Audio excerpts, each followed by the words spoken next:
અમદાવાદમાં આંતરજ્ઞાતીય લગ્ન મુદ્દે કચેરી બહાર ભારે વિરોધ થયો। લગ્ન નોંધણી કચેરીએ પોલીસનો ચુસ્ત બંદોબસ્ત ગોઠવી દેવાયો। હિન્દુ યુવતી અને મુસ્લિમ યુવકના લગ્ન મુદ્દે વિવાદ સર્જાયો હતો। રજિસ્ટ્રાર કચેરી બહાર હિન્દુ સંગઠનોએ ઉગ્ર સૂત્રોચ્ચાર કર્યા। આંતરજ્ઞાતીય લગ્નના વિરોધમાં કચેરીની સુરક્ષામાં પણ વધારો કરાયો હતો। લગ્ન નોંધણીની પ્રક્રિયામાં ક્ષતિ હોવાનો સંગઠનોએ આક્ષેપ કર્યો। અમદાવાદમાં વિવાદિત લગ્ન નોંધણી મુદ્દે પોલીસ છાવણીમાં ફેરવાયું। ફોન લાઈન પર સંવાદદાતા મોનિકા રાજપૂત જોડાઈ ગયા છે। મોનિકા, શું વિગત?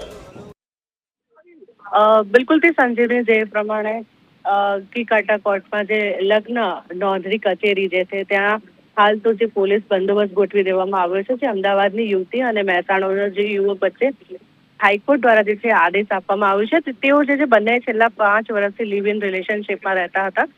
ત્યારે જે જે યુવતી અચાનક જ ગુમ થતા જ જે હાઈકોર્ટમાં હેવિયસ કોર્પસ જે છે દાખલ કરવામાં આવી હતી અને તેને ધ્યાનમાં રાખીને હાઈકોર્ટ દ્વારા બંને યુવક અને યુવતીને લગ્ન કરાવવાની જે છે આદેશ આપવામાં આવ્યો હતો। ત્યારે જ આજરોજ જે લગ્ન નોંધણી કચેરી જે કીકાટા કોર્ટ ખાતે આવેલી છે ત્યાં જે છે લગ્ન માટે જે બંને યુવક અને યુવતીને લાવવાનું છે, પરંતુ હજી હાલ સુધી જે બપોર વાગતા સુધીમાં જે યુવક અને યુવતી દ્વારા અહીં જે કોર્ટમાં જે લગ્ન કરાવવામાં આવશે।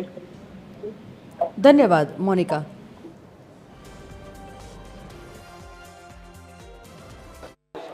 આજે સવારે 9 વાગ્યાના સમયાંતરે અમારા જિલ્લા મંત્રીશ્રી ઉપર એક ફોન આવ્યો કે જિલ્લા રજિસ્ટ્રારશ્રીની કચેરીમાં આજે સવારે એક હિન્દુ દીકરી અને એક વિધર્મી દીકરો લગ્ન કરવા આવવાના છે।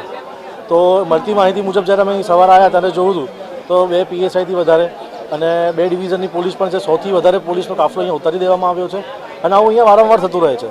અને સરકારશ્રીને અમારો ખાલી એક જ પ્રશ્ન છે કે અમે દરેક હિન્દુઓએ આટલા તમને મત આપ્યા, 200 સીટો આપી, પણ શું દિવસે ને દિવસે જે લવ જેહાદના કેસ વધે છે અને આ આંતરજાતીય લગ્ન વધે છે, ખાલી લવ જેહાદનો જે કાયદો બનાવ્યો ખાલી શું કાગળ ઉપર જ છે?